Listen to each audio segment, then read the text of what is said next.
வெற்றிவேல்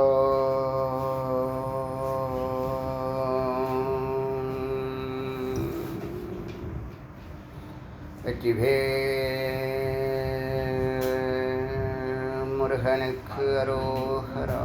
ஏக குரு ஸ்ரீ ஸ்கந்த குருவே நமः. வந்தே குரு பரம்பரா. குரு பிரம்மா குரு விஷ்ணு குரு தேவோ மகேஸ்வரः குரு சாட்சாத் பரபிரம்மா தஸ்மை ஸ்ரீ குரவே நமः. குரவே சர்வலோகானாம் விசேஷே பவரோகிணாம் நிதயே சர்வவித்யானாம் ஸ்ரீ தட்சிணாமூர்த்தே நமः. ஓம் ஆப்யாயந்து மமாங்கானி வாக்ப்ராணச்சக்ஷுः ஸ்ரோத்ரம் தோபலமிந்திராணி ச சர்வாணி சர்வம் பிரம்ம உபனிஷதம் மாஹம் பிரம்மம் நிராகுர்யாம் மாமா பிரம்மம் நிராகரோத் அநிராகரணமே அஸ்து அநிராகரணமே அஸ்து. ததாத்மானி நிரதே உபனிஷத்சு தர்மாஸ்தே மயி சந்து ते मयि सन्तु. ओम शांति शांति शांति.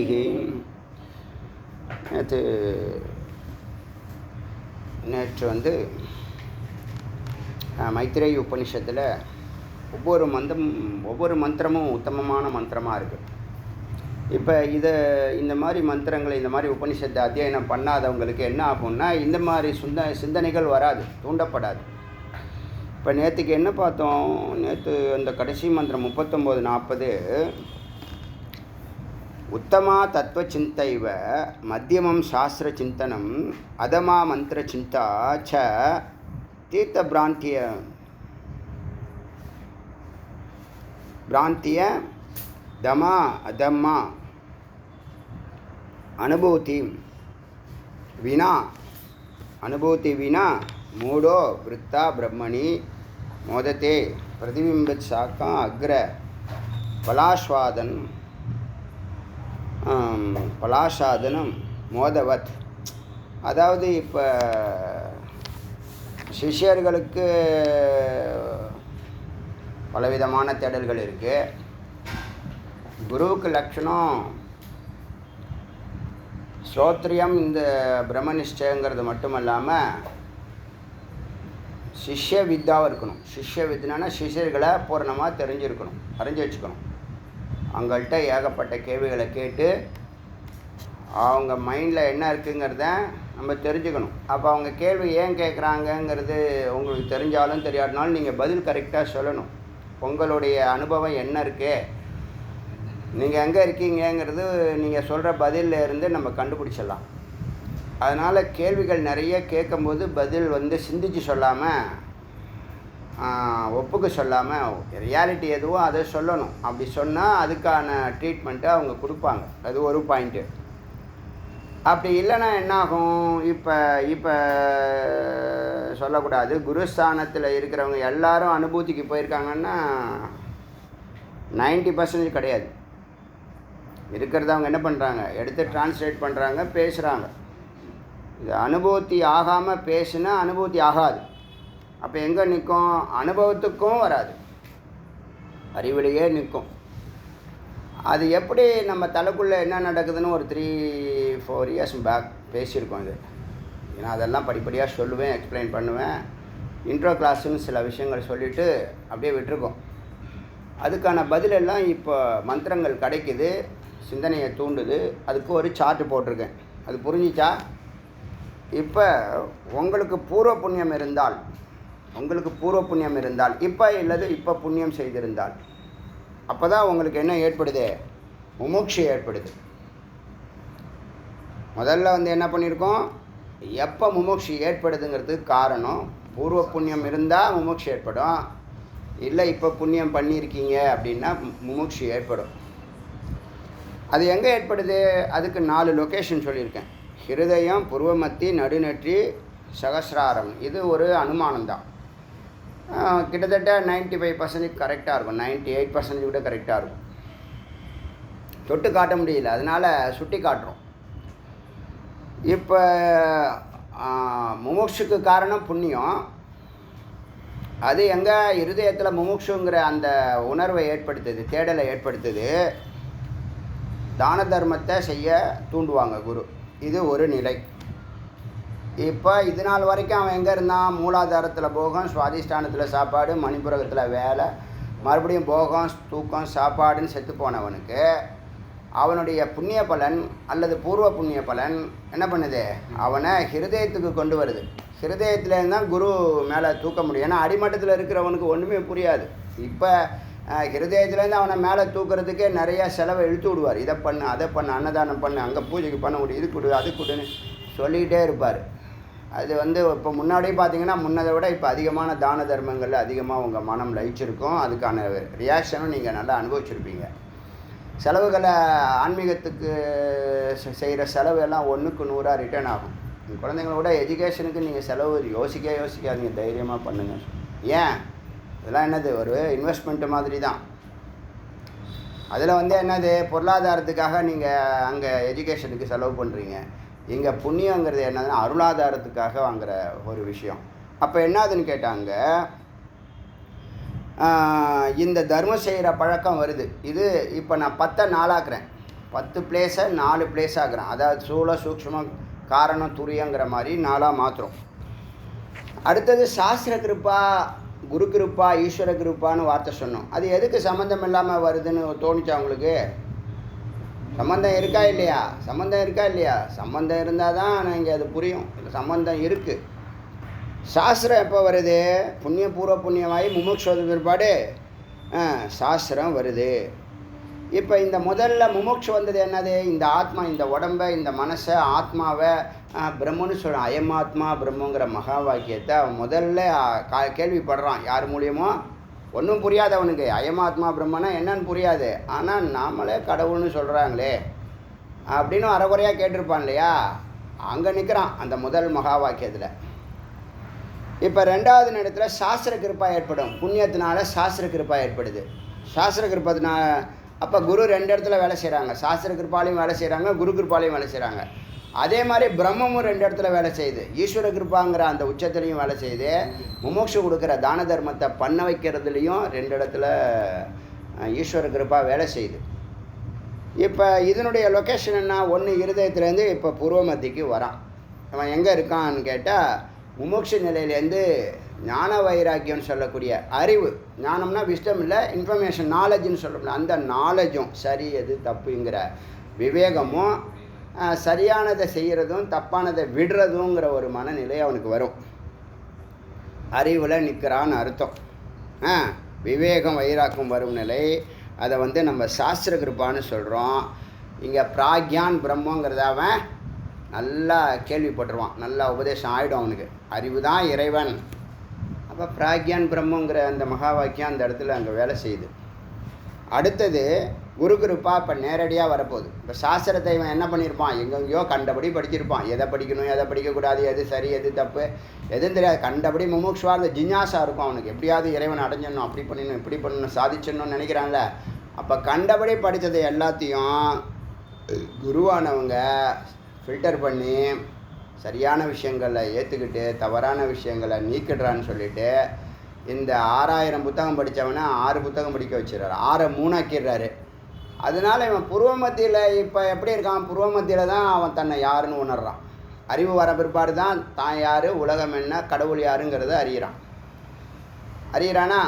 தான் யார், உலகம் என்ன, கடவுள் யார், நம்ம அவரோட எப்படி சேர்றது, அப்போ குரு அவசியங்கிறது அவனுக்கு புரியுது. அப்போ தான் சிவரூபங்கிறது அவனுக்கு தெரியுது. அந்த இடத்துல ஒரு ஃபிலாசபி நல்லா ஸ்ட்ராங்காக வேலை செய்யுது. அதுதான் சிவ தரிசனம்னு பேர்.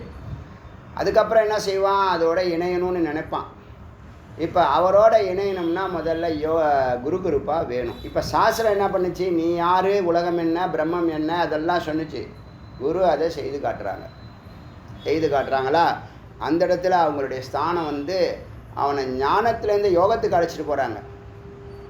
அதுதான் நிதித்தியாசனம் அல்லது தியானம்னு சொல்கிறோம். அது குரு கிருப்பா. அங்கே என்ன ஆகுது? தத்துவமசிங்கிறத குருவாயால் ஸ்ட்ராங்காக உபதேசம் ஆகும். அந்த இடத்துல அவனுடைய மனநிலை எப்படி இருக்கும்னா, ஞானத்தில் தான் நிற்கணும்னு நின்று அது தொடரும்போது அவன் அமைதிங்கிற ஒரு நிலையை, சாந்தி நிலையத்தை அவன் அடைகிறான். இந்த சாந்தி நிலையத்துக்கு பல பேர் போகிறதே கிடையாது. சாந்தி நிலையத்துக்கும் போகிறதில்ல, சாந்தியாதீதத்துக்கும் போகிறதில்ல. இப்போ இது சாந்தி தரும் இடம் வந்து நடுநெற்றி, அறிவு புருவமத்தி, முமுட்சு ஹிருதயம். இப்போ ஹிருதயம் தாண்டி புருவமத்தி தாண்டி நடுநெற்றிக்கு வந்துட்டான். அந்த இடத்துலேருந்து அவனை சாந்தியாதீதத்துக்கு தொடர்ந்து என்ன பண்ணுவாங்க, சில மந்திர வார்த்தைகளை உபதேசம் பண்ணுவாங்க. தத்துவமசியை தாண்டி தத்துவமசி நீங்கிற அறிவு தெரிவு புரிவு இதெல்லாம் போய் தெளிவு ஏற்பட்டு அந்த, ஏன்னா எல்லாம் ஒரு பாயிண்டில் இருக்குது. அதுதான் இங்கே முக்கியம். எல்லாமே ஒரு பாயிண்டில் இருக்குது. இப்போ ஹிருதயத்தில் அன்பு இருக்குது, முமுட்சு இருக்குதுன்னு சொன்னோம்னா அது ஒரு பாயிண்ட்டு தான். புருவமத்தியில் அறிவு இருக்குது, அந்த பாயிண்ட்டுக்கு போனால் தான் நமக்கு அறிவு இருக்குது இல்லைங்கிறது தெரியும். அதே மாதிரி சாந்திங்கிற நிலையில் அமைதி நிலை, அமைதியை கடந்த நிலை அப்படிங்கிறது ஸ்வரூபமே அதான். இறைவனுடைய ஸ்வரூபமே சாந்தி தான். நீங்கள் சாந்தியாக இருக்க ஆரம்பிச்சிங்கன்னா அமைதியாகிடுவீங்க, மௌனமாகிடுவீங்க. அது ஒரு பாயிண்ட்டு தான். அப்போ அந்த மனம் அந்த பாயிண்ட்டை ரீச் ஆகணும். அதில் வந்து யார் என்ன சொன்னாலும் நீங்கள் நல்லா அலசி ஆராய்ஞ்சு பார்த்தோம்னா, ஆமாம் ஒரு பாயிண்ட் இருக்குது, அந்த பாயிண்ட்டை இந்த சித்தானது சேர்றதுக்கான தூரமும் நேரமும் எடுக்குது. எந்த அளவுக்கு இந்த சித்து வந்து அதனுடைய ஆக்சிலரேட்டரு, அதனுடைய ஸ்பீடு எந்த அளவுக்கு குவாலிட்டி ஹையாக இருக்கோ அவ்வளோது சீக்கிரம் போய் சேரப்போகுது. இப்போ அது எந்த சைக்கிளில் போகுதா, பைக்கில் போகுதா, காரில் போகுதா, ட்ரெயினில் போகுதா, ட்ரெயினில் புல்லட்டு ட்ரெயினில் போகுதான்னு ஒரு கணக்கு இருக்குல்ல, அந்தபடி சித்தினுடைய அந்த ஞானம் அந்த சாந்தியாதீத நிலையை கிடக்குது. இல்லைன்னா அது வரைக்கும் சாந்தியாதீதத்துலேயே அது என்ன பண்ணும், காத்திருப்போர் பட்டியல் மாதிரி உட்காந்துருக்கணும். அங்கே தான் தியானம் பல வருஷங்கள் நடக்குது. குறைஞ்சபட்சம் 12 ஆண்டுகள் தியானம் பண்ணியே ஆகணுங்கிற கட்டாயம். 12 ஆண்டுகள் சிரவண மனன நிதித்தியாசனம் மத்தியம அதிகாரிக்கு சொல்கிறேன். 12 ஆண்டுகள் சிரவண மனன நிதித்தியாசனம், 12 ஆண்டுகள் இந்த சாந்தியாதீத நிலையை கடக்கிறதுக்கு தியானம். உங்களுடைய அறிவு என்னவாகணும், அனுபூதியாக மாறணும். அனுபூதிங்கிறது ஒரு நிலை, ஒரு பாயிண்ட்டு. அமைதியை கடந்தால் அனுபூதி தான். இந்த அனுபூதி யாருடைய கிருப்பையினால் நடக்குதுன்னா, உனக்கு எல்லா தகுதியும் இருந்தாலும், குரு சொன்னதெல்லாம் கேட்டாலும், சாஸ்திரங்களெல்லாம் மனனம் பண்ணாலும், 8 மணி நேரம் சத்துவகுணத்தில் இருந்தாலும், நீ அங்கே காத்திருக்கும் நிலை, இறை கிருப்புக்காக, ஈஸ்வர கிருப்பாவுக்காக காத்திருக்கும் நிலை ஒன்று இருக்குது. அந்த மேஜர் கீயை அவர் தான் வச்சுருக்கார். அந்த மேஜர் கீ எப்போ கிடைக்குங்கிறது நம்மளுடைய பக்தி, ஸ்ரத்த, பயிற்சி, முயற்சி, குரு கிருப்பா, சாஸ்திர கிருப்பா, எல்லா கிருப்பாவும் சேர்ந்து தான் அந்த ஈஸ்வர கிருப்பாவை வாங்கி கொடுக்குது. அந்த நிலையில் தான் அனுபூதி. இப்போ புரியுதா? அனுபூதிங்கிறது இறைநிலை கடைசி. அந்த ஸ்வரூபத்தில் தான் இப்போ நீங்கள் குரு கிருப்பாவில் சர்வஜ்ஞ நிலைக்கு வந்துடலாம். சாஸ்திர கிருப்பால் நீங்கள் அறிவுக்கு வந்துடலாம். ஞான வைராக்கியம் அறிவு கண்ணு திறந்துடும். சாஸ்திர கிருப்பால் அறிவு கண்ணு திறந்துடும். இப்போ 100 ஆடியோ கேட்டாலே அறிவு கண்ணு திறந்துடும், நெற்றி கண்ணு திறந்து சொல்கிறோமா. சர்வஜ்ஞ நிலையும் அந்த பிரம்மத்தினுடைய பூர்ணமான ஸ்ட்ரக்சரை இந்த குருவானவங்க கொடுப்பாங்க. அது எப்படி தான் சுட்டி காட்ட முடியாட்டினாலும், தொட்டு காட்ட முடியாட்டினாலும் சுட்டி காமிச்சிருவாங்க. படத்தை வரைஞ்சி, என்னை பொறுத்த வரைக்கும் படத்தை வரைஞ்சி பாகங்களை குறிக்க முடியும். இப்போ அது இந்த மந்திரம்தான், இந்த அனுபூதிங்கிற வார்த்தை இந்த மந்திரத்தில் இருக்குல்ல. இந்த மந்திரத்தில் நேற்று என்ன பார்த்தோம், ஒரு கலையில் இருக்கக்கூடிய பார்க்குற பழங்களை பார்த்து வேடிக்கை பார்த்து சூப்பராக இருக்குது அப்படின்னு வேடிக்கை பார்க்குற நிலையில் இருந்து தான் இப்போ எல்லோரும் பேசுகிறாங்க. யாரும் அந்த பழத்தை எடுத்து பறித்து தான் அனுபவித்து அந்த பழத்தினுடைய சுவையை பேச முடியலை. ஏன்னா அந்த நிலைக்கு போனால் அவங்க திரும்புறதில்லை, அவங்க அப்படியே உள்ளே போய்ட்றாங்க. இது புரியுதா? அதனால் அனுபவத்தை, அறிவு நிலையில் தான் எல்லோரும் பேசுகிறாங்க. அனுபவத்துக்கும் போல, அனுபவத்துக்கும் போல. அனுபவத்துக்கு போனவங்க பேசுகிறதில்ல, போகவே இல்லைன்னு சொல்லலை. அனுபவத்துக்கு போகவே இல்லைன்னு போனவங்க என்ன பண்ணுறதில்ல, அதை எடுத்து எக்ஸ்பிளைன் பண்ணுறதில்ல. நான் கூட அடிக்கடி என் லைஃப் அனுபவங்கள் இந்த நிகழ்ச்சிகள்லாம் சொல்லும்போது கொஞ்சம் தற்புகழ்ச்சி மாதிரி தெரியும். அது சொல்லலைன்னா யார் எப்படி தெரியும் உங்களுக்கு? நம்மளை இப்போ நம்ம சொல்கிறத இவங்க வந்து தற்புகழ்ச்சி தற்பெருமையாக சொல்கிறாருன்னு யாராவது என்னை நினச்சிருவாங்க. நான் நினச்சேன்னா நான் என்ன பண்ணுறது? பேசவே முடியாது. 27 வருஷத்துக்கு முன்னாடியே ஒருத்தர் நம்ம முருகனாக நினச்சிக்கிறாரு, அது எப்படி நினச்சிக்க முடியும் யாரும் உபதேசம் பண்ணாமல்? அடியார்கள் சொல்லி தான் அந்த சிந்தனை அதிகமாகி ஒரு காலகட்டத்தில் அங்கேயே உட்கார நிலை வந்துச்சு. புரியுதில்ல? அதனால் அனுபவத்தை சொல்லலை, அதை சொல்கிறவனை கிண்டல் பண்ணுறது கேலி பண்ணுறது மகா பாவம். ஒரு பாயிண்ட்டு. அவன் அந்த இதுக்கெல்லாம் அவன் கருத்தை செவிசாய்ச்சான்னு வச்சுங்க, உங்களுக்கு ஒன்றுமே கிடைக்காது, பிளைண்டாக இருப்பீங்க. சாஸ்திரத்தில் என்ன இருக்கோ அது ஒண்டி தான் தெரியும், அனுபவத்துக்கு வரவே முடியாது. நீங்களாக அனுபவிக்கிறதுக்கு 10 லட்சம் ஜென்மம் ஆகும்னு சொல்லுது. அதனால தான் இந்த அனுபவங்களை வெளிப்படுத்துகிறோம், தைரியமாக வெளிப்படுத்துகிறோம். படமே போட்டு காமிக்கிறோம், எழுதி கொடுத்துட்டோம். இன்றைக்கி எழுதிய சார்ட்டு போட்டு கொடுத்துட்டோம். யார் யாராவது செய்ய சொல்லுங்கள் பார்க்கலாம். புரிதல் இருக்கலாம், எழுத முடியாது, சொல்ல முடியாது, கூற முடியாது. புரியுதா? இதெல்லாம் ரெக்கார்டாக இருக்கணும். இந்த அந்த சார்ட்டை ஒரு இதில் ஒரு ஆடியோவில் போடு, எனக்கு கனெக்ட் பண்ணி விடு, மக்கள் பொதுமக்கள் போய் சேரட்டும். அதனால் இப்போ என்ன சொல்லுது இந்த மந்திரம்னா, உத்தம தத்துவ சிந்தனம், தத்துவத்தை உத்தமமாக சிந்தனை பண்ணால் தான் அனுபூதி ஏற்படும், விசாரம். அவன் உத்தம ஸ்டூடெண்ட்டு. சாஸ்திர சிந்தனம் மத்தியம், எல்லாத்தையும் படிச்சுன்னு கிடப்பான். அவனுக்கு அங்கங்கே புள்ளி இருக்கும், கனெக்ட் ஆகாது. அங்கங்கே புள்ளி இருக்கும், ஒரு கோலத்தை நான் போடுறதுக்கான புள்ளி வச்சுருப்பான், ஆனால் கோலம் ஃபார்மில் இருக்காது. அடுத்தது அதம மந்திர சிந்தா, மந்திரங்களை சிந்தனை பண்ணி ஜபிக்கிறது, பாராயணம் அர்த்தம் புரியாமல் பாராயத்தில் ஜபத்தில் நிற்கிறது. சில பேர் தீர்த்த யாத்திரையிலேயே நிற்கிறது. இப்போ உழவார பண்ணினா கடைசி வரைக்கும் இந்த ஜென்மா ஃபுல்லாக உழவார பண்ணியே இருப்பான். பூஜைக்கு வாடானா வரமாட்டான், பூஜையிலேருந்து வேதத்துக்கு வாடானாலும் வரமாட்டான். இப்போயே அங்கே இருக்கிறாங்க, பார்க்குறீங்கல்ல, பூஜைக்கு வரவங்க வேதத்துக்கு வர முடியல. ஏன்? யோகிதை இல்லை, அதான் உண்மை. சுருக்கமாக சொன்னால் அதான் உண்மை. அவனுக்கு தகுதி இல்லை, அவன் இன்னும் நிறையா செய்யணும். அவனை நல்லா வச்சு செஞ்சு தான், நல்லா புடம் போட்டு தான் அடுத்தது வேதாந்தத்துக்கு அழைச்சின்னு வரும். புரியுதா விஷயம்? இதையும் அதையும் சேர்த்து செய்கிறீங்கன்னா 2 யோகத்தை ஒரே நேரத்தில் செய்கிறீங்கன்னு அர்த்தம். அதுக்கு ஒரு சேலஞ்சு வேணும், அதுக்கு ஒரு புண்ணியம் வேணும், அதுக்கு ஒரு திறமை வேணும், அதுக்கு ஒரு அறிவு வேணும். அதனால் இந்த சகசிராரத்தில் தான் அனுபூதி ஏற்படுது. அந்த புள்ளி தான், அது ஒரு புள்ளி, அதை ரீச் ஆகணும். அது ஈஸ்வர கிருப்பா. அது அந்த அந்த அந்த மேஜர் கதவை அது வச்சுருக்கு, துற அந்த கீயை, அந்த மேஜர் கதவை திறக்கக்கூடிய கீயை ஈஸ்வர கிருப்பை வச்சுருக்கு. அந்த இடத்துல அனுபூதி கிடைக்குது. அனுபூதியினால் சர்வசித்தி கிடைக்குது. சர்வசித்தினா கேட்டது கிடைக்கும், நினச்சது நடக்கும். நமக்கு டே 1லேருந்து 27 ஆண்டுகளாக கேட்டது கிடைக்குது, நினச்சது நடந்துக்கிட்டே இருக்குது. இப்போ இந்த புத்தகங்கள், வேதங்கள், வேதாந்தங்கள்லாம் என்னது? அங்கீகாரம். எனக்கு என்னுடைய வாழ்க்கையில் இதெல்லாம் அங்கீகாரம். அதனால் மகிழ்ச்சி இரட்டிப்பாச்சு. உற்சாகமாக உங்களுக்கு சொல்லி கொடுக்கக்கூடிய தைரியம் வந்துச்சு. அதனால் இன்றைக்கி 40 உபநிஷத்து, இன்னும் 2 நாளில் இது முடிஞ்சிடும். பாக்கியெல்லாம் பின்னாடி வரதெல்லாம் ரொம்ப ஈஸியான மந்திரங்களாக தான் வருது. அது கிடச்சிது. இது முக்கியமான சார்ட். இதில் என்ன சொன்னாங்க? விசாரம் பண்ணுறவன் உத்தமம், சாஸ்திர அத்தியனம் பண்ணுறவன் மத்தியமும், ஜபம் பண்ணிகிட்ருக்கிறவன் கோயில்.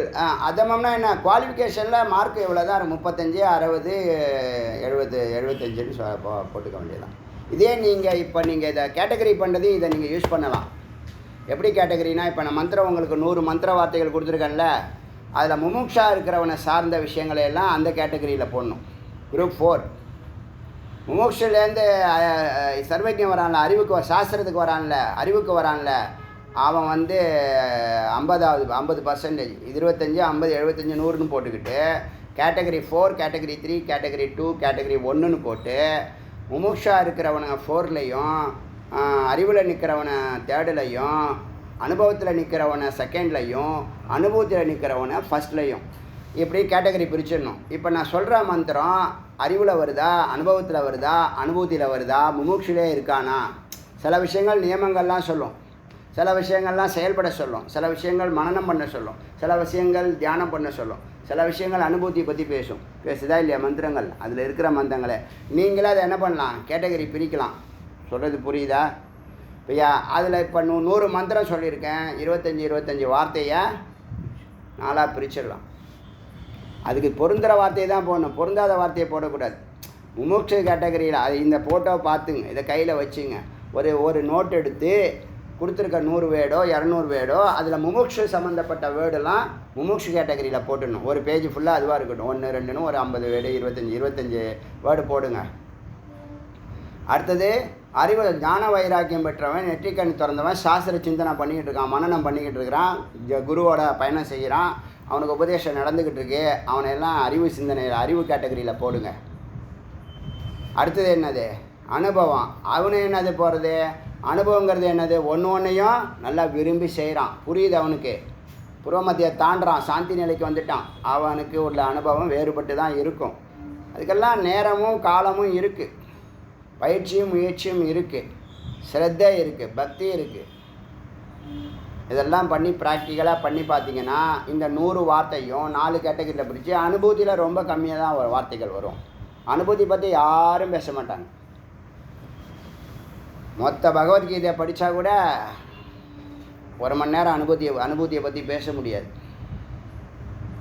புரியுதா? பார்த்துட்டு தான் இருக்கேன் எல்லாரையும். 20 மணி நேரம் பேசியிருக்காங்க, அனுபூதியை பற்றி பேசுகிறதுக்கு அரை மணி நேரம் கூட எடுத்துக்க முடியல. புரியுதா? அனுபூதிங்கிற வார்த்தையே மேலான வார்த்தை, அதுதான் மோட்சம். புரியுதா? அறிவு கண்ணு திறக்குதில்ல, அங்கே முக்தி.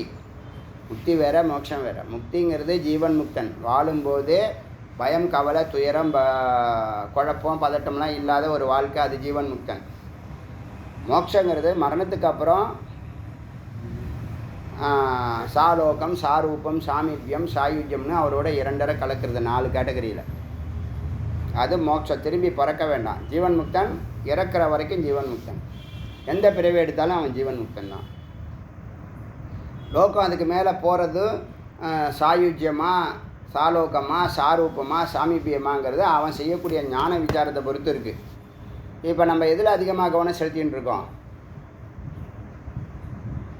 நீங்கள் சிரவணத்தில் கவனம் செலுத்திடுங்க. விசாரம், தியானம் எல்லாம் ஏகசாதமாக செய்யணும்.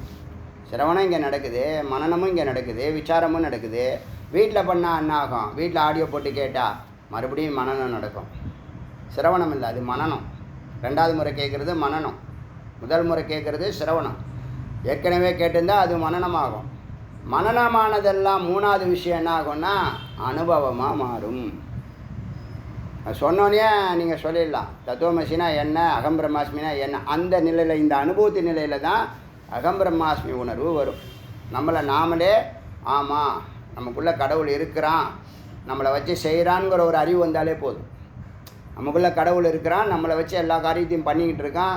பார்க்குறவங்களுக்கு ஆச்சரியமாக இருக்குது, நமக்கு ஆச்சரியம் இல்லை. மற்றவங்க சொல்லி தான் நம்ம சிந்திக்கிறோம். அந்த மாதிரி விஷயங்களில் மிராக்கள் நடக்குதில்ல, அந்த மிராக்கள் மற்றவங்களுடைய வாக்கை வச்சு தான் நம்ம என்ன பண்ணுவோம்? சிந்திப்போம். நான் அடியேன் அப்படி தான், தானாக சுயமாக சிந்திக்கிறது இல்லை. எது நடந்தாலும் எல்லாம் அவன் செயல்னு போயிட்டே இருப்போம். ஆனால் இப்போ மிராக்கள் நடக்கும்போது ஒவ்வொருத்தவங்க பாராட்டுறாங்களா இல்லையா? அவங்கள மீறி பாராட்டுவாங்க. அவங்க பாராட்டக்கூடாதுன்னு நினச்சா கூட அவங்கள மீறி வார்த்தைகள் வந்துடும். அந்த வார்த்தை, அவங்க வாயிலேருந்து வர வார்த்தையை வச்சு சிந்திக்கும் போது அதுக்கு ஒரு சொல்யூஷன் கிடைக்கும். அது கன்க்ளூஷனாக அது என்ன பண்ணிவிடுவேன்? எஸ்டாப்ளிஷ் பண்ணிவிடுவேன், அறிவுக்குள்ளே ஸ்டோர் ஆகிடும். அப்படி தான் இந்த பிரம்மஸ்வரூபம் நமக்குள்ளே என்ன பண்ணுது? பரிமளிக்கிறது. இப்போ எனக்கு டைம் இருக்கா? இதுக்குள்ளே அனுபூதி கிடைக்கணுங்கிறது ஒன்றும் இல்லை. ஞானம் இதுக்குள்ளே எனக்கு கிடைக்கணும் ஒன்றும் இல்லை. மோட்சம் இதுக்குள்ளே கிடைக்கணும்னு ஒன்றும் இல்லை. புரியுதா? இப்போ நீங்கள் கேட்குறதெல்லாம் உங்களுக்கு இருக்குது. அதுக்கு 12 வருஷம், 24 வருஷம், 36 வருஷம்னு இருக்குது. எனக்கு அப்படி ஒன்றும் இல்லை. புரியுதா? சொல்கிறது புரியுதா இல்லையா? இதை ஷார்ட்கட் பண்ணி 36 24 ஆக்கி 24 12 கொடுக்கணும் முயற்சி பண்ணுறேன். அதுதான் அந்த முக்தி சூத்திரங்கிற ஒரு புத்தகத்தை எழுதிட்டு வரேன். 120 மகா வாக்கியங்கள் இது வரைக்கும் எடுத்து எழுதியிருக்கேன், தமிழ் பண்ணியிருக்கேன். ரெஃபரன்ஸு பிஹெச்டி ரிசர்ச் மாதிரி ரெஃபரன்ஸ்லாம் எழுதியிருக்கேன். எந்த உபனிஷத்து, எந்த வாக்கியம், என்ன பேச்சு, என்ன எத்தனாவது மந்திரம், என்ன சாப்டர் எல்லாம் எழுதியிருக்கேன். சரி, இப்போ இது புரியுதா? எப்போ நீ முமுட்சா இருக்க, எப்போ அறிவுக்கண்ணு திறக்குது, எப்போ அனுபவத்துக்கு போகிற, எப்போ அறிவு வருது, எப்போ அனுபவத்துக்கு போகிற, எப்போ அனுபூதி வருது. ஸோ ஒன்று ஒரு பாயிண்டில் இருக்குது. இப்போ நீங்கள் அதை நோக்கி தான் பயணிக்கிறீங்க. முன்னாடி இருக்கிற மந்திரத்தை அப்படியே சொல்லிகிட்டே போவோம், கொஞ்சம் ட்ரான்ஸ்லேட் பண்ணுவோம், அப்புறம் கொஞ்சம் விசாரம் பண்ணுவோம். இப்போ அடுத்த லெவல், கொஞ்சம் அட்வான்ஸ் லெவல் தான் இது. இப்போ நான் பேசுகிறது உத்தம அதிகாரிக்கு உள்ள விஷயம் இது. இன்னும் நீங்கள் சிரவணமே முடிக்காதவங்கள்ட்ட போய்ட்டு இதை பற்றி அனுபூதியை பற்றி பேசக்கூடாது தான். ஆனால் மந்திரங்கள் வருது, எப்படி ஸ்கிப் பண்ணுறது? மந்திரங்கள் வருது, இந்த மந்திரத்தில் இவ்வளோ விஷயம் இருக்குது. எந்த மந்திரத்தில்? உத்தம அதிகாரி தத்துவ விசாரம், மத்தியம அதிகாரி சாஸ்திர சிந்தனம், அதம அதிகாரி அதமனா மந்தமாக இருக்கான், ஸ்லோவாக இருக்கான், மந்திர சிந்தா, தீர்த்த யாத்திரைலாம் பண்ணுறான், பிராந்தியா தமா அதாவது சுத்தி சித்தசுத்தி, அனுபூதி வினா இதெல்லாம் அனுபூதி இல்லாமல் இத்தனையும் இருக்கே, அனுபூதி இல்லை. அனுபூதி இல்லைன்னா மூடோ விருத்த பிராமணி மோதத்தே, வீணாக நான் பிரம்மம் ஆகிட்டேன்னு சும்மா சொல்லிட்டு தெரிகிறான், அவனுக்கு அனுபூதி இல்லை. அது எப்படின்னு கேட்டால், ஒரு கிளையில் பழுத்திருக்கிற மாம்பழம் போல் பார்த்து நல்லாயிருக்கும், சூப்பராக இருக்கும், இப்படி தான் இந்த மாம்பழம் இந்த கலரில் தான் இருக்கும், இப்படி தான் அது சுவைக்கும் அப்படின்னு சொல்கிறான். ஆனால் சுவைக்கலை, புரியுதா? அனுபவம் இருக்குது, எப்போயோ சாப்பிட்ருப்பான், அனுபவம் இருக்குது, அனுபூதி இல்லை. இப்போ இந்த மாம்பழத்தை அதே டேஸ்ட்டில் இருக்கா? அதை சொல்லணும்ல. ஒரு மாம்பழத்துக்கு இன்னொரு மாம்பழத்துக்கு டேஸ்ட் வித்தியாசம் இருக்கா இல்லையா? இப்போ 4 பழம், மஞ்சள் வாழைப்பழம், மொந்தம்பழம், மலை வாழைப்பழம், செவ்வாழை, இப்படி 4-5 கடை, ஒன்றுக்கு ஒரு டேஸ்ட் இருக்க, வித்தியாசப்படுத்தி சொல்ல முடியுமா? அதுதான் அனுபூதி. அது சுவையினுடைய அமிர்த தத்துவம். அதை அனுபவித்து தான் புரியும், அதுதான் அனுபூதி. ஸோ இது புரிஞ்சிச்சா? இது பாயிண்ட். அடுத்தது, இல்லறமே நல்லறன்னு சொல்லுதுப்பா. நல்ல ஃபேமிலி அமைஞ்சிச்சுன்னா நீ சன்னியாசம் எடுக்க அவசியம் இல்லைன்னு சொல்லுது. எப்படின்னு கேட்டால், நாத்து ஜேத் யத்தினா முயற்சி பண்ணுறவங்க, சாதகன், அவன் விட வேண்டாம், வீட்டை விட வேண்டாம். எப்படின்னு கேட்டால், புக்தோயோ மதுக்கர மாத்திரம், இவன் வெளியில் போய் எடுத்துன்னு வரக்கூடிய பிச்சைகளை தான் சாப்பிடணும் சன்னியாசியாக இருந்தால். அதை ஒரு தாய் கொடுக்குறாங்க, நல்ல ஆரோக்கியமான உடம்பை, அமிர்த ரசத்தை கொடுத்து நல்ல ஆரோக்கியமான உடம்பை கொடுக்குறாங்கன்னு வச்சுங்களேன். அப்போ அவன் வெளியில் போய் மதுக்கறி வேலை செய்ய வேண்டாம். தேனி தேனீக்களை எடுத்துகிட்டு வர மாதிரி வீடு வீடாக போய் அவன் உணவை எடுத்துகிட்டு அவனுடைய சன்னியாச வாழ்க்கையை நடத்த வேண்டாம். தாயே என்ன பண்ணுறாங்க? ஆரோக்கியமான உடம்பை கொடுத்துட்டாங்க. இல்லறத்துலையே சொல்கிறது நல்ல தாய். அப்புறம் வைராக்கிய ஜனகம், அப்பா உலகத்தை பற்றி எல்லா விஷயங்களும் அப்பப்போ எடுத்து சொல்லிக்கிட்டே இருக்காங்க, நமக்கு புரியுது, அதனால் ஞான வைராக்கியம் வருது. அப்படி இருந்தால் வெளியில் போகணுங்கிற அவசியம் இல்லை, மடத்துக்கு அந்த பாயிண்ட்டு. ஜனகம்னா தந்தை, அவரால் எனக்கு வைராக்கியம் வந்தது, தாயான உடல்நல நல்ல ஆரோக்கியமான உடம்பு கிடச்சிது, உணவு கிடச்சிது, தந்தையினால் ஞான வைராக்கியம் கிடச்சிது. ஸ்ரத்தா கலத்திரம், ஒய்ஃபு அவங்க எனக்கு நம்பிக்கை கொடுத்தாங்க, இந்த வேதாந்த சிந்தனைகளோட உடன்படுறாங்க, கூடவே வராங்க, அவங்களும் உட்காந்து கேட்குறாங்க, எழுதுகிறாங்க, அவங்களும் உட்காந்து சிரவணம் பண்ணுறாங்க, நிதித்தியாசனம் பண்ணுறாங்கன்னா அப்புறம் எதுக்கு அவன் சன்னியாசம் போகணும்? கூடவே இருக்காங்க, அவங்களுக்கு நல்லா புரியுது இல்லையா? ஒன்றும் சொல்லப்போனால் ஒரு பையன் தெரிஞ்சுக்கிட்ட ஒரு பொண்ணு தெரிஞ்சுக்கிட்ட அந்த குடும்பத்தில் உள்ள 10 பேருக்கும் அவங்க சென்டர் பாயிண்ட்டாக இருக்காங்க. ஒரு ஆணை விட ஒரு பெண்ணு ஒரு குடும்பத்தில் சென்டர் பாயிண்ட்டாக இருக்காங்க. அவங்க எல்லாரும் அவங்களோட கனெக்ஷனாக வரும் ஏதோ ஒரு விதத்தில். அப்போ அவங்களுக்கு அந்த ஞானம் இருந்துச்சுன்னா வீட்டில் அமைதி பெருகும். வீட்டில் அமைதி இருக்கிறதும் அமைதி இல்லாமல் இருக்கிறதும் முதல் காரணம் அவங்க கிரகலட்சுமி தான் முக்கியம். அப்போ அவங்களுக்கு வேதாந்த சிந்தனை இருந்துச்சுன்னா எப்படி இருக்கும் குடும்பம்? கூடவே வராங்கன்னா அதை விட எப்படி இருக்கும்? நோட்டை உட்காந்து எழுதுகிறாங்க, தியானம் பண்ணுறாங்கன்னா எப்படி இருக்கும்? அவன் ஏதாவது எக்ஸ்பிளைன் பண்ணணுமா? இப்போ நீ வீட்டுக்கு போகாத, எங்கள் அப்பா என்ன சொல்லியிருக்காரு, மனசுலேயே சாமி கும்பிடு சொல்லியிருக்காருல்ல, வேலைக்கும் போகாத, மனசுலேயே வேலை செய்ய, சம்பளமும் மனசுலேயே வரும், சாப்பாடும் வாட்ஸ்அப்லேயே வரும், அப்படி சொல்கிற ஒய்ஃபாக இருந்தால் என்ன பண்ணுறது? அப்புறம் இன்னொன்று, நீ கோயிலுக்கே போகக்கூடாது, நீயும் போகக்கூடாது, நானும் வரமாட்டேன், கடையும் திறக்க மாட்டேன் சொல்லுதா இல்லையா? அந்த மாதிரி ஒய்ஃபு கிடச்சா என்ன ஆகுது? அவன் கதி அவன் தனியாக சொல்லாமல் சரியாக போயிடும், பெட்ரு. அவள் யாரே சொல்லியிருக்காங்க, அன்பாக ஒய்ஃபு சாப்பாடு போடலன்னா டம்ளரை டொப்புன்னு வைக்கிதுன்னா டக்குன்னு சன்னியாசம். அவையார் ஸோ அன்பில்லாத மனைவி கையால் சாப்பிட்றத விட சன்னியாசம் பெட்டர்னு அவையார். புரியுதா? அவை பாட்டி. அப்போ ஸ்ரத்தே உள்ள கலத்திரம்னா ஒய்ஃபு இருந்தாங்கன்னா அப்போ சன்னியாசம் எல்லாம் பாருங்கள், எல்லாமே இங்கே கிடைக்கிது, வீட்டுக்குள்ளேயே கிடைக்கிது. ஞானானந்தனம், பிறந்த குழந்தை ஞானஸ்வரூபமாக இருக்குது. நானும் வேதா கிளாஸுக்கு வரேன் பாங்குது. போதுமா? குழந்தை ஆனந்தம் கொடுக்குமா? என்ன கொடுக்கும்? என்ன கொடுக்கும்? ஆனந்தம் கொடுக்குதே. அப்போ அந்த மாதிரி ஒரு குழந்தை பிறந்துச்சுன்னா ஆனந்தங்கிறது ஆனந்தத்தை கொடுக்குதுன்னா இதுனா அப்போ எதுக்கு சந்நியாசம் ஆச்சா? இல்லறமே நல்லறமாக ஆயிடுச்சு.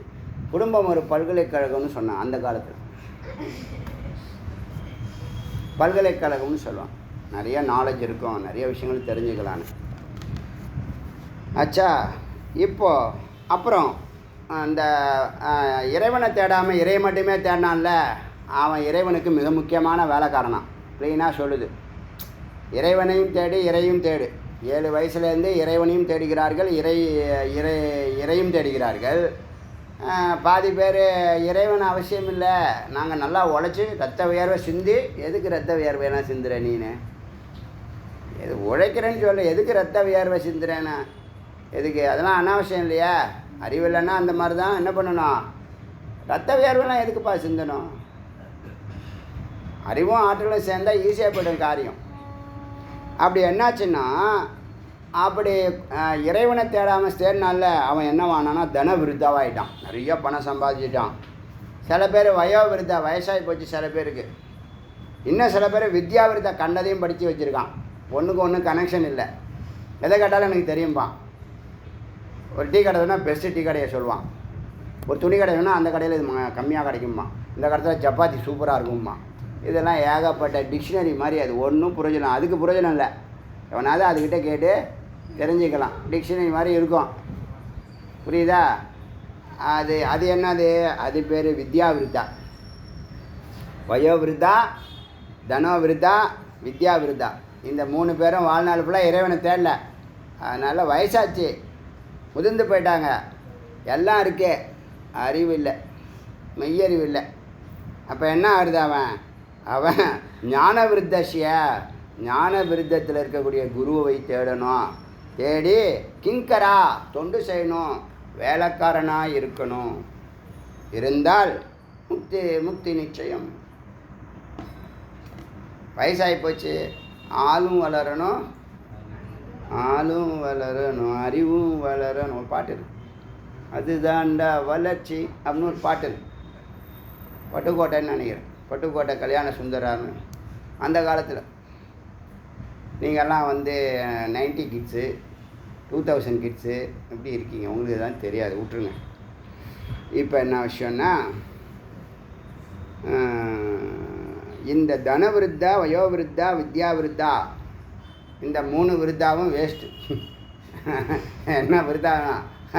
ஞான விருத்தா இருக்கக்கூடிய குருவை போய் பாரு, தொண்டு செஞ்சீன்னா சிஷ்யர்களுக்கு தொண்டு செய்யுங்குது. அவருடைய சிஷ்யர்களுக்கு ஒரு தொண்டு செய்யணுமா? அவ்வளோ பெரிய ஆள். வெளியில் காரில் வருவார், வெளியிலேருந்து காரை நிப்பாட்டிட்டு உள்ளே ட்ராயரை போட்டுக்கிட்டு ஒரு ஒயிட்டு குர்தா பைஜாம் போட்டுட்டு நமஸ்காரம் பண்ணிவிட்டு என்ன தொண்டு செய்யணும் குருவே அவனு கேட்கணும். உடனே அவர் இந்த பக்கம் பார்ப்பார். அங்கே 4 குரு இவனை லங்கருக்கு அழைச்சின்னு போ.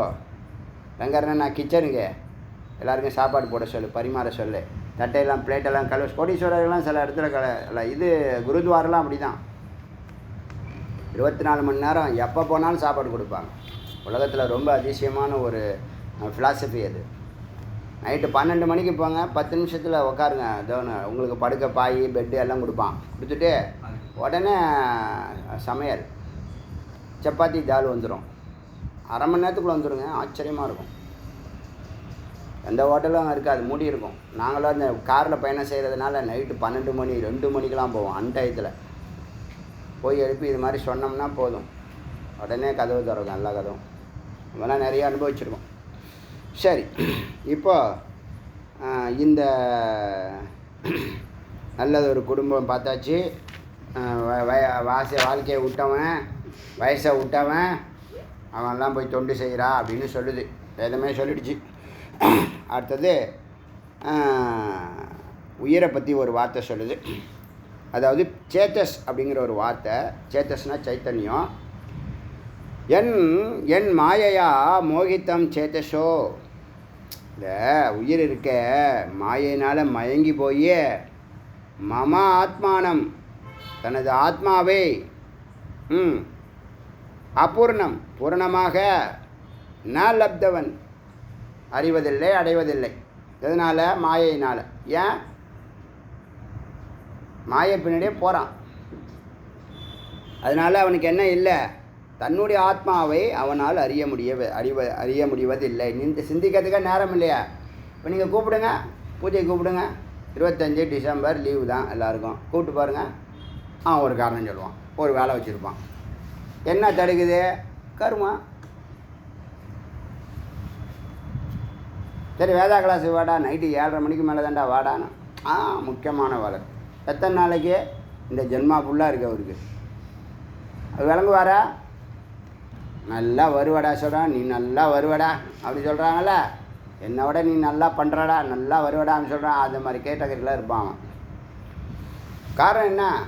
கர்மா பிடிச்சிக்கிட்டு விரட்டுன்னு விரட்டுதா இல்லையா? அதனால் சேத்தஸ்னா சைத்தன்யம், சித்து. சேத்தஸ்னு ஒரு வார்த்தை இருக்குது, அதுக்கு வார்த்தையை ஞாபகம் வச்சுக்கோங்க. சேத்தஸ், சித்து தான் ஒரு எஸ் போட்டாங்க, சேத்தஸ்.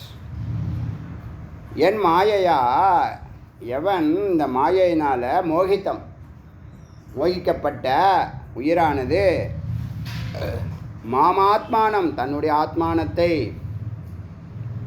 அபூர்ண லப்தவன் அறகுறையாக அறியுது. உயிரின்னு ஒன்று இருக்குது, ஆமாம் இருக்குது, ஒத்துக்கிறேன் ஒத்துக்கிறேன் அப்படின்னு சொல்லுவான். அது எதில் சொல்கிறாங்கன்னு கேட்டு பாருங்கள். உயிரை பற்றி யார் பேசுகிறான்னு யாருக்குமே தெரியாது. ஏன்? உயிர் எங்கே இருக்குன்னு தேடினா தானே தெரியும். இறைவனை தேடினா தாங்க குரு தெரியும். உயிரை தேடினா தான் உபனிஷத்து தெரியும். உயிர் யார், பிரம்ம யார். நீங்கள் இப்போ பிரம்மத்தை தேடினா தானே குருவை தேடுவீங்க. அதே மாதிரி உயிரை தேடணும்னா என்ன பண்ணணும்? உபனிஷத்தை தேடி ஆகணும். பரம் விதக்த உதரபூரணாய பிரமந்தி காக்கா இவ. காக்காங்கிற வார்த்தை சம்ஸ்கிருத வார்த்தைங்க. காக்கா பரம விதக்தம், நன்றாக இந்த சம்சாரத்தில் நல்லா எரிக்கப்பட்டு அவனை உதர்பூரணாம் வயிறு நிரப்பதற்காக பிரமந்தி காக்கா போல் சுற்றிக்கிட்டே இருக்கிறான். என்னத்துக்கு? வயிறு நிரப்புறது. காக்காவுக்கு என்ன வேலை? டெய்லி சாப்பாடு தர்றது தான் வேலை. வேறு என்ன வேலை? நல்லா யோசனை பண்ணி பாருங்கள். நம்மளுக்கு மானுடம் கொடுத்துருக்கு, நமக்கு பல கேட்டகரியில் டயத்தை பிரித்து வேலை செய்கிறதுக்கு அறிவு இருக்குது. ஆனால் நம்ம செய்ய மாட்டோம். காக்காவுக்கு ஒரு வேலையும் இல்லை, வேலை சாப்பாடு தர்றது தான் வேலை. புரியுதா? இந்த ஜென்மா ஃபுல்லாக அது என்ன பண்ணும்? காக்கா வரும், சாதத்தையே தேடிட்டு கிடக்கும். புரியுதா? நாய்க்காவது 2-3 வேலை இருக்குது. ஒன்று வீட்டிலையே படுத்து கிடக்கும், சாப்பாடு போடும், சாப்பாடு சாப்பிடும். அப்புறம் கொஞ்சம் ப்ரௌடு வந்துச்சுன்னா எல்லோரையும் பார்த்து குலைக்கும், புதுசாக வரவங்கள. அது சுபாவம். அப்புறம் கொஞ்சம் ஃப்ரீயாக விட இங்கேருந்து இந்த கடைசி தெருக்கோடி வரைக்கும் ஓடும். அப்புறம் நேராக வேகமாக ஓடியாரும், வச்சதை எடுக்க போன மாதிரி. அப்புறம் இந்த பக்கம் ஓடும், ரைட் ஹேண்ட் சைடில் வேகமாக ஓடும். அப்புறம் அதான் அது வாழ்நாள் ஃபுல்லாக வேலை. அதுக்கு என்ன வேலை பாருங்கள். மனுஷ பிறவிக்கும் இந்த விலங்குகள் பிறவிகளுக்கும் என்ன வேலைன்னு கொஞ்சம் யோசனை பண்ணி பாருங்கள். அரிய பொக்கிஷமான இந்த வாழ்க்கையை நம்ம என்ன பண்ணுறோம்? ஏதோ பண்ணிட்டு பிரமந்தி காக்கா இவ. காக்கா போல் இங்கே அங்கேயும் சுற்றின்னு இருக்க வேண்டியதுதான். சூரியோப்பி அவன் படிச்சிருந்தாலும் இப்படி தான் இருக்கானோ. நான் படிச்சிருக்கேன், நான் பிஹெச்டி, நான் டாக்டரேட்டு, நான் பெரிய லார்டு லபக்தாஸ்லாம் சொல்கிறான்ல, அவனும் உயிரை தேடுறதில்ல. அரைகுறை ஆஃப் பாயில். வண்டியை பீரோவில் வைக்கிறவனை பார்த்துருக்கீங்களா? இவெல்லாம் கடைசி வரைக்கும் இப்படி தாங்க இருப்பான். இங்கே செப்பல் வாங்கியிருக்கான்னு வச்சிங்களேன், ஒரு செப்பல் அதே கிழிஞ்சு அதை 25 வாட்டி ஒட்டு போட்டு தைச்சி அதுக்கப்புறம் தான் அந்த செப்பலே வாங்கியிருக்கான். அந்த செப்பலை போட்டுக்க மாட்டான். புரிஞ்சுங்க. அப்போ எப்படிப்பட்ட மனுஷன் மனசு விஸ்தாரம் பார்த்தீங்களா? அதாவது அழுகுன வெத்தலைன்னு ஒரு கணக்கு இருக்குது. அது இல்லைன்னா அழுகுன வாழைப்பழம். இப்போ ஒரு சீப்பு வாழைப்பழம் வாங்கிட்டு வரான்னு வச்சிங்களேன், வச்சிருப்பான், சாப்பிட மாட்டான். யாருக்கும் கொடுக்க மாட்டான். பசுமாடு வந்து திட்டிட்டு போவோம் வாசலுக்கு வந்து வச்சுங்களேன், அப்படியே வச்சுருப்பான். 2 நாள் ஆனோடனே 2 பழம் கருத்து போயிடும். அதை முதல்ல சாப்பிடுவார். அடுத்த நாள் 2 கருத்து போயிடும், அதை அடுத்த நாள் சாப்பிடு. 14 பழத்தை 7 நாள் எல்லாம் கருத்த பழம், கெட்டுப்போன பழம், கேடுகட்ட பழத்தை தான் சாப்பிடுவார். அவர் தலையெழுத்து என்ன? சிக்கனமாக இருக்கார். பொருளாதாரப்படி, இந்திய பொருளாதாரப்படி வாழ்கிறார் அவர். புரியுதில்ல? இப்போ மழையில் நனைஞ்சிரும் வண்டி, இதில் காஞ்சி போயிடும். இப்போ என்ன அது தலையெழுத்தே அதே தான். அது மாதிரி ட்ரெஸ்ஸு, நல்ல ட்ரெஸ்ஸெலாம் வாங்கும், போடவே போடாது. அந்த அழுக்கு ட்ரெஸ்ஸு, பழைய ட்ரெஸ்ஸு போட்டதே போட்டு கிடக்கும் பைத்தியம் மாதிரி. வெளியில் புழங்கிறதுக்கு 5 வச்சுருக்கோம், உள்ளே கட்டுறதுக்கு 50 வச்சுருக்கோம். ஆணு பெண்ணு எல்லாம் சிலது. நீங்களாம் நல்லா தெளிவாக இருக்கீங்க. என்ன காரணம்? போட்டால் என்ன ஆயிரும்? இதாயிரும், அதாயிரும், எல்லாம் ஆகாது, அதெல்லாம் ஆயிரும். அப்புறம் சின்னதாக போய்டும். அது மடித்து என்ன ஆகிடும்? அடிஞ்சு போகும். வேறு என்ன சொல்லு? இது மாதிரிலாம் ஜென்மாக்கள் இருந்து என்ன பிரயோஜனம் சொல்லுங்கள் பார்க்கணும். வண்டியை வாங்கி 5 நாள் ஆச்சு, இன்னும் ஓட்டலை, கண்ணெல்லாம் காட்டலை. பாஷாணம் லோக மணி சூரியோப்பின்னு வேற போட்டார். படித்தவனும் இப்படி தான் பண்ணுறான் அப்படின்னு ஒரு மந்திரம் 43. 44வது பாஷாணம் லோக மணி முருணியா விக்ரேஷு பூஜா புனர்ஜன்மம் போககரி முமுக்ஷோ. என்னாச்சு? பாஷாணம் கல்லால் செய்யப்பட்டது விக்கிரகம், லோகா இரும்பால் செய்யப்பட்டது, மணியால் செய்யப்பட்டது பெல்மெட்டல், முருண்மயம் மண்ணால் செய்யப்பட்ட விக்ரேஷோ பூஜா செய்துட்டு வர்றது. புனர்ஜன்ம போகக்கரி முமுக்ஷோ, முமுட்சா இருக்கிறவனுக்கு மீண்டும் மீண்டும் பிறவியை கொடுத்துட்டு தான் இருக்கும். பூஜை பண்ணிக்கிட்டே இருந்து வேதத்துக்கு போக மாட்டேன், வேதாந்தத்துக்கு போக மாட்டேன்னு சொன்னீங்கன்னா அது பித்ருலோக கர்மனா பித்ருலோக. நீ பூஜை பண்ணினீன்னா பித்ருலோகம் வரைக்கும் 3 லோகம் போயிட்டு பூயல் இல்லாமல் கீழே இறங்க வேண்டியது தான். திரும்ப திரும்ப பிறக்கும். பூஜை செய்ய வேண்டாம்னு சொல்லலை, அது புரிஞ்சுங்க. பூஜையே செய்யணும். அதுக்கு மேலே காலையில் பூஜைன்னா சாயந்தரம் வேதம்னு இருக்கணும், வேதாந்தம்னு இருக்கணும். அதை சொல்லுது. இத்தனை விக்கிரகத்தை, இத்தனை மெட்டலால் செய்யப்பட்ட விக்கிரகத்தினால நீ பூஜை மாறி மாறி செய்கிற. ஒரு ஜென்மா ஃபுல்லாக என்ன பண்ண? கல் சிலைக்கு பண்ணினேன், இன்னொரு செல் இரும்பில் மாறினேன், அப்புறம் மணியில் பண்ணினேன், இப்போ மண்ணில் பண்ணுற. இத்தனை விக்கிரகம் பண்ணி திரும்ப திரும்ப பிறந்து சாவுறேன். ஒரு ஜென்மாவிலையாவது அதுலேருந்து கொஞ்சம் வேதத்துலேருந்து வேதாந்தத்துக்கு போ அப்படி சொல்லுது. பூஜா புனர்ஜன்மம் போககரி முமுக்ஷா இருக்கிறவன் இதையே திரும்ப திரும்ப போகிக்கிறான். தஸ்மாத் அதனால் யதி இந்த சாதகன் ஸ்வஹிருதயா அர்ச்சனமேவ குறியாது. வெளியில் இப்போ மற்றதுக்கு பண்ணனில்ல, அதே பூஜை அகத்தில் பண்ணு. அது உனக்கு. நீ எதை வெளியில் பண்ணுறியோ அது நீ தான். ஆப்ஜெக்டுன்னு ஒன்றும் கிடையாது, சப்ஜெக்டு தான் ஆப்ஜெக்டாக இருக்குது. நீ யாருக்கு பூஜை பண்ணியோ அது யாருக்கு? உனக்கு தான். நீ சாமிகிட்ட போய் பேசுகிறேன்னா யாரோட பேசுகிற? உன்னுடைய உள்ளுணர்வோடு பேசுகிற. அது பதில் சொல்லும். ஒன்று கேட்குது, ஒன்று சொல்லுதா இல்லையா? கேட்குறது யார், சொல்கிறது யார்? கேட்குறது சைத்தன்யம், சொல்கிறது சத்து சாட்சி ஸ்வரூபம். ஒன்று அசையும் ஒன்று அசையாதுன்னு அசையாததுக்கு எல்லாம் தெரியும். எல்லாம் தெரிஞ்சதுனால அது அசையாமல் பேசாமல் இருக்கும். இது கொஞ்சம் கொஞ்சம் தெரிஞ்சுக்கிட்டு ஒரே ஆட்டம், அது அசையிறது. ஒரே ஆட்டம் சொல்கிறோமா? அசையாது ஒன்று, அசைகிறது ஒன்று. சாட்சி ஸ்வரூபம் ஒன்று, சைத்தன்யமாக இருக்கிறது ஒன்று. அதனால் ஸ்வஹிருதியா அர்ச்சனமேவ குறியாத். இப்போ இத்தனை நாள் விக்கிரகத்தை பண்ணனால அப்படியே அது வேதம். வேதாந்தனா அதே விஷயத்தை கண்ணை மூடிட்டு தியானம் பண்ணு. சிவம்னு நினச்சில அதுக்கு பதிலாக சத்துன்னு நினச்சிக்கோ. புரியுதா இல்லையா? நம்ம பாரு ஸ்தூலமாக அண்ணாமலையாரை வணங்கணும், அப்புறம் அவருக்குள்ளே யோகீஸ்வராக உட்காந்த யோகத்தில் உட்காந்துருக்க முதிரையை வணங்கணும், அதுக்கப்புறம் சிவத்தை வணங்கணும், அவர் தான் சிவம். அப்புறம் இப்போ என்ன வணங்குறோம்?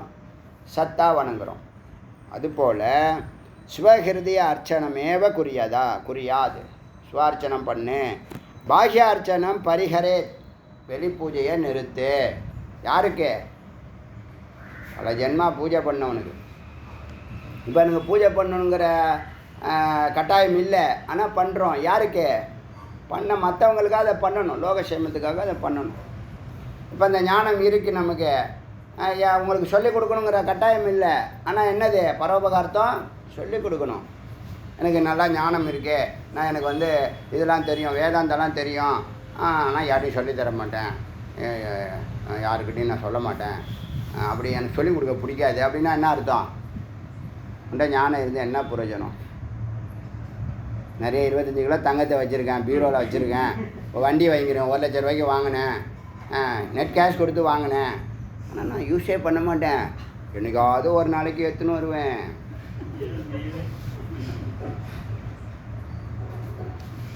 புரியுதுங்களா? அது மாதிரி இல்லைங்களுக்கு என்னது பரிகரது விட்டு தொலைடான்னு. நீ அப்படி பண்ணலைன்னு வச்சுக்க, உனக்கு புனர்ஜென்மம் போட்டுச்சா? கடைசி வார்த்தை புனர் பவாயா. அப்படி நீ பண்ணலைன்னா திரும்ப திரும்ப இந்த ஓட்ட வண்டியை ஓட்டிகிட்டு இருக்க வேண்டியதுதான். புரியுதா? இப்போ எல்லாம் மந்திரத்தில் இருக்குது, நான் ஒன்றும் சுயமாக சொல்கிறேன். அடுத்தது 45 46. அந்தக பூர்ணோ பகீர் பூர்ணோ பூர்ண கும்பம் இவா அர்ணவே அந்தக சூன்யோ பகீஷூன்யோ சூன்ய கும்பம் இவாம்பரே. இது நல்ல நல்ல பாட்டு இது. அதாவது ஒரு ஒரு கலசத்தை எடுத்து தண்ணியில் போடுறோம், ஒரு கலசத்தை எடுத்து தண்ணிக்குள்ளே போடுறோம். தண்ணிக்குள்ளே போட்டால் அது மூழ்குனுச்சுன்னு வச்சுங்க, தண்ணிக்குள்ளே இருக்கிற சொம்புக்குள்ளேயும் தண்ணி இருக்குது, அந்த சொம்பு வெளியிலையும் தண்ணி இருக்குது. இது பூர்ணமாயிடுச்சு. அதனால் தியானத்தில் மூழ்கணும். பாதியே நிற்கிறேன்னு வச்சுங்க, வெளியில் போகாமல், பாதி வேக்கண்டாக இருக்கும், பாதி தண்ணி இருக்கும், ஆடிக்கிட்டே இருக்கும். பூரணமாகுமா? தண்ணி நிறக்கப்படியுமா? நிறக்கப்படாது. இப்போ வெளியில் இருக்கான், நான் வரேன் ஒரு நாளைக்கு வரேன், வேத கிளாஸ் வந்து பார்க்கணும் இருக்கேன், வேல் பூஜைக்கு இவ்வளோ மிராக்கள் நடக்குதாமே, என்னென்னமோ நடக்குதாமே, நான் ஒரு நாளைக்கு வரேன் அப்படி சொல்கிறான்ல. அவன் கதைக்கெல்லாம் இந்த மந்திரம் சொல்லுது. என்ன பதில் சொல்லுதுன்னா, இப்போ உள்ள பூர்ணமானது, உள்ள மூழ்கினதே பூர்ணமாயிடுச்சு. மூழ்காமல் வெளியில் இருந்துச்சுல, உள்ளேயும் வேக்கண்டு வெளியிலையும் வேக்கண்டு. தரையில் இருந்துச்சுல ஒரு சொம்பு, அந்த சொம்பை எடுத்து தண்ணியில் போட்டான். 2 சொம்பு இருந்துச்சு, ஒரு சொம்பை எடுத்து தண்ணியில் போட்டான், தண்ணி ஃபுல்லாக நிரம்பிடுச்சு. தண்ணிக்குள்ளே கையை விட்டு இப்போ எடுத்தானா சொம்பு ஃபுல்லாக தண்ணி வரும். சொம்புக்குள்ளேயும் தண்ணி இருக்குது, சொம்புக்கு மேலேயும் வெளியிலையும். ஏன்னா தண்ணிக்குள்ளேருந்து அது வெளியில் எடுக்கலை, இன்னும் பூர்ணமாக இருக்குது. இன்னொரு சொம்பு வெளியிலே இருந்துச்சுல, வேடிக்கை பார்க்குற சொம்பு. சில பேர்லாம் இருக்கான் வேடிக்கை பார்க்குறவனு பேர், ஆடியன்ஸுன்னு பேர். எல்லா ஜென்மாவிலையும் ஆடியன்ஸாகவே இருப்பான். ஒரு பிளேனால் அதில் இறங்கணும், தோக்கணும் இல்லை ஜெயிக்கணும், ஜெயிக்கணும் இல்லை தோக்கணும், கலந்துக்கணும். முக்கியமாக நான் ஆடியன்ஸாகவே இருக்கேன்னா, ஆடியன்ஸாகவே எல்லா ஜென்மாலையும் வரவெல்லாம் மூழ்கி முத்து எடுத்துகிட்டு போயிட்டே இருப்பான், நீ வேடிக்கை பார்த்துட்டே இருக்க வேண்டியதுதான். அப்புறம் எனக்கு கடவுள் ஒன்றுமே கொடுக்கல, நான் இதை கேட்டேன் அதை கேட்டேன் இதை கேட்டேன், எப்படி கொடுப்பான்? சோம்பேறி பழகு எப்படி கொடுப்பான்? அது சொன்னேன். ரிஸ்க் எடுக்கிறது பயம். என்ன ரிஸ்க்கு? சுவாமியை பற்றி தெரிஞ்சுக்கிற ரிஸ்கா? அதனால் அந்த பூர்ணோ பகீர் பூர்ணோ பூர்ண கும்பம் இவார்னவ அந்த சூன்யம். இப்போ வெளியில் இருந்த சொம்பு வெளியிலையும் அதுக்கு வேக்கண்ட்டு, உள்ளேயும் அதுக்கு வேக்கண்ட். அதனால் மூழ்கணும்னு சொல்லுது. அது மாதிரி வேதாந்தத்துக்குள்ளே மூழ்கணும்னு சொல்லுது. மா பவ கிராஹிய பாவாத்மா கிராஹகாத்மா ச மா பவ பாவனாம் அகிலம் தியக்துவா யச்சிஷ்டம் தன்மயோ பவ. ரொம்ப சூட்சமாக இது புரிஞ்சுக்கணும், இல்லைன்னா புரியாமல் போயிடும், அர்த்தம் அனர்த்தமாக கூட ஆகிடும். மா பவ கிராஹிய பாவாத்மா, அதாவது இந்த உணர்ச்சிகள், இந்த புலன்கள் எல்லாத்தையும், பொறிகள் வந்து புலன்களும் பொறிகளும் இந்த பொருட்களை கிராகியம் பண்ணிக்கிட்டே இருக்குல்ல, அப்படி கிராகியம் பண்ணுறதை நிறுத்து. அந்த மாதிரி எல்லாத்தையும் போய் கலெக்ட் பண்ணிக்கிட்டே இருக்கும். அது பேர் தமிழில் சொன்னால் கொஞ்சம் வருத்தமாக பொறுக்கிறதுன்னு அர்த்தம். அதை பொறுக்கிறவங்க பொறுக்கின்னு அர்த்தம். தமிழில் தூய தமிழ். இந்த புலன்கள் இருக்குல்ல, பொறிகள் இருக்குல்ல, அது வெளியில் போகப்படாது. ஏதாவது வேலை செஞ்சால் அது உள்ளே இருக்கும், வேலை இல்லைன்னா வெளியில் போகும். ஏன்னா போர் அடிக்குதுங்க, அப்புறம் செல்லை நோண்டும், அப்புறம் டிவியை போய் நோண்டும், அப்புறம் குட்டிக்காரணம் போடும், ஃபேனாக போடும், பாயா போடும், படுத்து பார்க்கும், பரண்டு பார்க்கும், இப்படி பண்ணும், அப்படி எல்லாம் பண்ணி கிடக்கும். போர் அடிக்குதுங்க. அப்புறம் யாருக்காவது போனால் போட்டு மொக்க போடும். இது பேர் என்ன தெரியுமா? மாபவ கிராகியம் பாவாத்மா. இந்த பாவம் இருக்கு இல்லையா ஐம்புலன்களுக்கு, அதெல்லாம் வேண்டாம். அப்புறம் கிராகக்காத்மா, அதுக்கு நீங்கள் வாடிக்கையாளர் ஆகிட்டப்போ காலையில் இருந்து இதை பார்க்கணும், இதை கேட்கணும், எல்லாத்துக்கும் ஒன்று ஒன்று. காலையில் இது, மத்தியானம் இது, சாயந்தரம் இது, அப்புறம் அங்கே போகணும், இங்கே வரணும், ஒரு ரவுண்டு வரணும், எல்லாம் ஒரு கணக்கு வச்சுருக்காங்கல்ல. அந்த கணக்கை பற்றி மந்திரம் சொல்லுது. என்ன சொல்லுதுன்னா, முதல்ல கிராகம் பண்ணாத, அதெல்லாம் இந்த பொறி புலன்கள் பின்னாடி போய் அதெல்லாம் பிடிச்சிக்கிட்டு வராத. அப்புறம் அதுக்கு வாடிக்கையாளராக பண்ணாத, ரெகுலராக பண்ணிகிட்டு இருக்காத. அது மாதிரி பண்ணாத. மாபவ மாபவ மாபவனா ஆகாதன்னு அர்த்தம். பவனா ஆகு, பவதி அப்படி சொல்கிறோம் இல்லையா. சரி, பாவனா அகிலம் தியக்துவா, இந்த அகிலத்தில் உள்ள எல்லா பாவனா உணர்ச்சிகளையும் தியக்துவா விட்டால், நீ சும்மா இதெல்லாம் விட்டாலே நீ பிரம்மம். அது சொல்லுது, எச்சிஷ்டம் எச்சிஷ்டம் தன்மையோ பவ. எங்கே இருக்கிறது எது? உணர்ச்சிகள் போணுச்சுன்னா உணர்வு இருக்கும், அறிவு இருக்கும். அறிவு மேலே தான், அதாவது அந்த உணர்வுன்னு சொல்லக்கூடிய சித்து மேலே தான் அவித்யா, பிராணன், பொறி, புலன்கள், புத்தி, அகங்காரம், சித்தம் எல்லாம் இருக்குன்னு சொன்னோமா. அதை எல்லாத்தையும் நீக்கினீங்கன்னா, உபாதிகளை நீக்கினீங்கன்னா, சிஸ்டம் எது எஞ்சிருக்கிறதோ தன்மையோ பவ, அதுவாக இரு. எது அது? அதுதான் நீ. உன்னுடைய ஸ்வரூபத்தில் நீ இருன்னு சொல்லுது மந்திரம். ரொம்ப அழகாக சொல்லுது. வெளியில் புறத்தில் சம்சாரத்தில் இருப்பவன் ஆனந்தம் என்ற சத்தில் மூழ்க முடியாது, பூரணம் ஆகாது. மேலே உள்ள மந்திரம். அப்புறம் வெளியில் இருக்கும் கடம் உள்ளேயும் வெளியேயும் காலியாகவே இருக்கும். அது உள்ளே போல புறத்திலேயே போயின்னு இருக்கு. அகத்தில் போனால் தானே பூரணமாகும். வெளியில் உள்ளதை அறிய ஆரம்பிச்சிங்கன்னா அறியாமை அதிகமாகிக்கிட்டே இருக்கும். அறிய ஐயோ நமக்கு இவ்வளோ விஷயம் தெரியலையேங்கிற அறியாமை அதிகரிக்கும். உள்ளே போனீங்கன்னா நீங்கள் தெரிஞ்சுக்கிட்டது அர்த்தம் அத்தனையும் பூரணத்தை கொண்டு போகும். இவ்வளோ தெரிஞ்சுக்கிட்டேன், இன்னும் கொஞ்சம் தான் இருக்குது அப்படிங்கிற ஒரு அறிவு நிலை வரும். புரியுதா? ஏன்னா உள்ளே அறியறது ஒன்று, அதை ஒரு ஸ்ட்ரக்சருக்கு கொண்டு வந்துடலாம். வெளியில் அறியறது பல. எதை அறிவிங்க? ஒரு மரத்தை பற்றி அறியணும்னா எத்தனை ஜென்மா வேணும்? மரத்தில் 1,00,000 கேட்டகரி இருக்குது. அத்தனை ஜென்மா நீ எடுத்து அது பக்கத்துலேயே உட்காந்து அதை பார்த்து படித்து எழுத வேண்டியதுதான். அப்போ என்ன சொல்ல, அதுக்குள்ளே இன்னும் 1,00,000 மரம் கேட்டகரி கிராஸ்லாம் ஆகி என்ன ஆகிடும், வளர்ச்சி மாதிரி இன்னும் 1,00,000 மரம் வந்துடும். அப்புறம் இன்னும் 1,00,000 பிறப்ப. அதே மாதிரி ஆடு மாடு 84,00,000 பிறவின்ட்டு 1,00,000 போட்டுங்க, எங்கேயோ போய்டும். அதை பற்றி அது சொல்லுங்க. 47-48 திருஷ்டோ தர்ஷன திருஷ்யானி தியக்துவா வாசனையா சக. அதாவது பார்க்குறவன், பார்க்கப்படும் பொருள், அப்போ அந்த காட்சி தர்சனம், பார்க்கிற கருவி, பார்க்கப்படும் பொருட்கள், பார்க்கிறவன். தியக்துவா வாசனையா சக, உன்னுடைய சிந்தனைகளோடு இதெல்லாம் பார்க்குறத விட்டு. தர்சன பிரத்தமா பாஷம், பார்க்கும் காட்சிகள் ஆபாசம். தர்சன பிரத்தமா ஆபாசம், பார்க்குறதெல்லாம் ஆபாசம். ஆபாசம்னா என்னது? மித்யா, பிம்பம் என்று அறிந்து ஆத்மானம் கேவல பவ, ஆத்மாவாக மட்டுமே இரு. ஆத்மானம் கேவல பவ, ஆத்மாவை மட்டுமே இரு, சுயமாகி இரு. சம்சாந்தம், நன்றாக சர்வசங்கல்பா, எல்லா ஆசைகளையும் ஒடுக்கி, சர்வசங்கல்பா எல்லா சங்கல்பங்களையும் ஒன்றில் ஒடுக்கி, சம்சாந்தம் நன்றாக அமைதியாக, சிலாவது கல்லை போல, சிலையை போல, அவஸ்திதிகி இருப்பவன், ஜாகரன் நித்ரா வினிர்முக்தா விழிப்பு நிலை உறக்க நிலையை கடந்தவன், சா சுரூபா சிதி. இதுதான் அனுபூதிக்கான வேலை. என்ன அனுபூதிக்கு போகிறதுக்கு என்ன செய்யணும்னு கேட்டிங்கன்னா, எங்களுக்கு எப்போ அனுபூதி ஆகும்னு கேட்டிங்கன்னா, அங்கே தான் இது சொல்லுது. என்ன சொல்லுது? பார்க்குறவன், பார்க்கப்படும் பொருள், பார்க்குற கருவி எல்லாம் ஒன்று தான். சப்ஜெக்டு தான், ஆப்ஜெக்டு, எக்யூப்மெண்ட்டும் சப்ஜெக்டு தான். ஒரு பாயிண்ட்டு.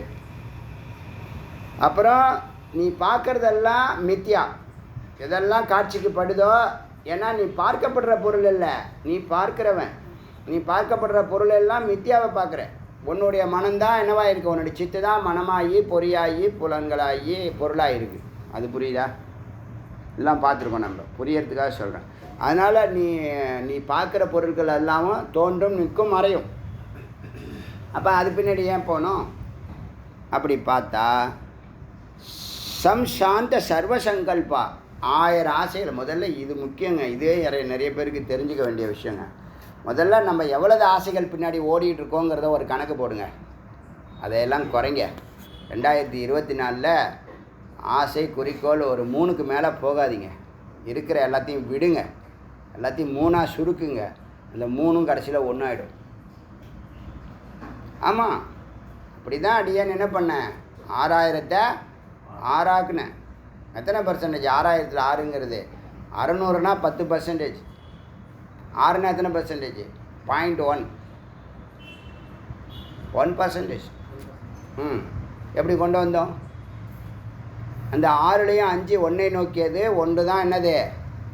இல்லறம். இல்லறத்தை விட மாட்டோம். புரியுதா? அப்படி இருந்தால் என்ன ஆகும்னு கேட்டால், சாந்தம் சர்வசங்கல்பா, உன்னுடைய எல்லா ஆசைகள் குறிக்கோள் லட்சியங்கள்லாம் சாந்தமடையும். அவசியம் இல்லைன்னு தோணும். இப்போ நீங்கள் நிறைய பேர் அவசியம் இல்லாமல் தான் கவலைப்பட்டுருக்கான், அனாவசியமாக பயப்பட்டுக்கிட்டு இருக்கான், புரியாமல் புலம்பிக்கிட்டு இருக்கான், தெரியாமல் தவிச்சுக்கிட்டு இருக்கான். என்ன காரணம்? மெய்யறிவே இல்லை. அப்போ ஜாகிரதை நித்ரா வினிமுக்தா, விழிப்பு நிலை தூக்க நிலையிலேருந்து கடந்து விடுபட்டு, வினிமுக்தா விடுபட்டு, சஸ்வரூப சிதிஹி, தன்னுடைய ஸ்வரூபத்தில் நிற்பவனே பரா பிரம்மம் அனுபூதி. எப்படி வேணாலும் சொல்லலாம். நல்ல மந்திரம் இது. நீங்களாம் ரொம்ப ட்ரையாக ஃபீல் பண்ணுறீங்க. அதனால் இதோட நிச்சயத்தை நாளைக்கு பார்க்கலாம். 48 வரைக்கும் பார்த்தோம். எத்தனையில் ஆரம்பித்தோம்? 41, 42, 2, 4, 6, 8 மந்திரம் பார்த்துக்கலாம். இப்படி பார்த்துட்டு போகலாம், ஒன்றும் அவசரம் இல்லை. புரிஞ்சிச்சா?